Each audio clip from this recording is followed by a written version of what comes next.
artifice and automatic writing. Bowles tells us in his autobiography that he wrote his first poems for submission to a literary magazine in his last year of high school without conscious intervention, and then informs us, "These poems I sent out to Transition 40, Rue Faber, Paris, certain that nothing in the presentation of my manuscripts betrayed the shameful fact that I was a high school student. The material itself, being beyond my control, also escaped my judgment. But this did not matter.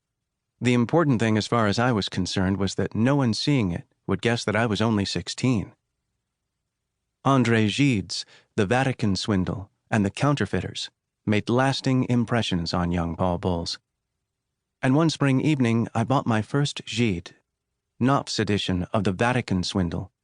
Like my 15-year-old counterparts all over the world, I was seduced by Lafcadio's acte gratuit. In fact, Bowles chose to review The Counterfeiters for his high school magazine, The Oracle. A boy of 16 leaves his home clandestinely to wander the streets of Paris. After 6 weeks, he returns home as unexpectedly as he left, but he has changed his entire viewpoint, and the reader has had a glimpse of a great series of lives. In other words, a glimpse of life. It will please everyone who reads, for intellectual enlightenment. There are connections between Bowles's close reading of these two works and the artifice he employed while writing his letter to the editors of Transition, disguising his youth from them. Bowles's notion of the artist's role was formed in part by his New England Puritan relatives and ancestors.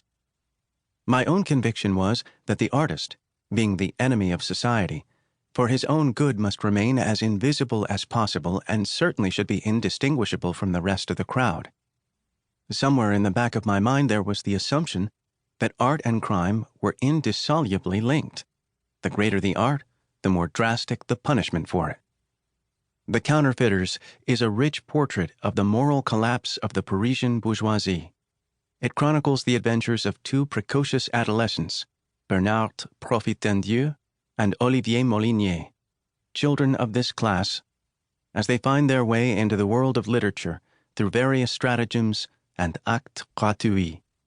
Less than 2 years after reviewing Gide's novel, Bowles would enact what he had found so arresting in The Counterfeiters. He left America in secret to wander the streets of Paris and get a glimpse of life.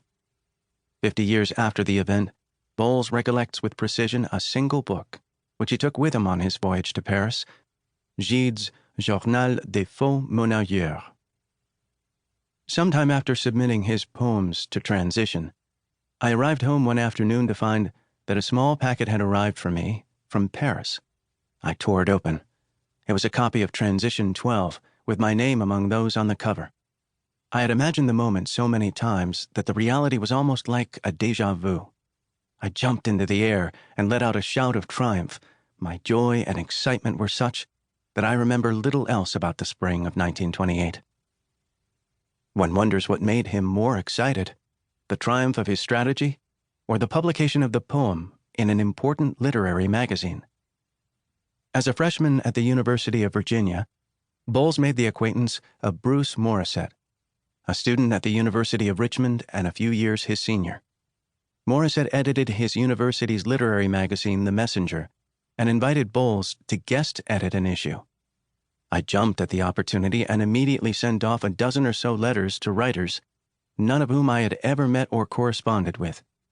I got back material from William Carlos Williams, Gertrude Stein, and Nancy Cunard, among others. I continued to write Gertrude Stein and sent her a copy of the magazine when it was printed. This invitation allowed Bowles to enter the adult world and community of letters in another and perhaps more important way than at the publication of a poem in Transition. The Messenger gave him a legitimate reason for contacting those writers whom he considered important. Many responded with contributions, and friendships were begun.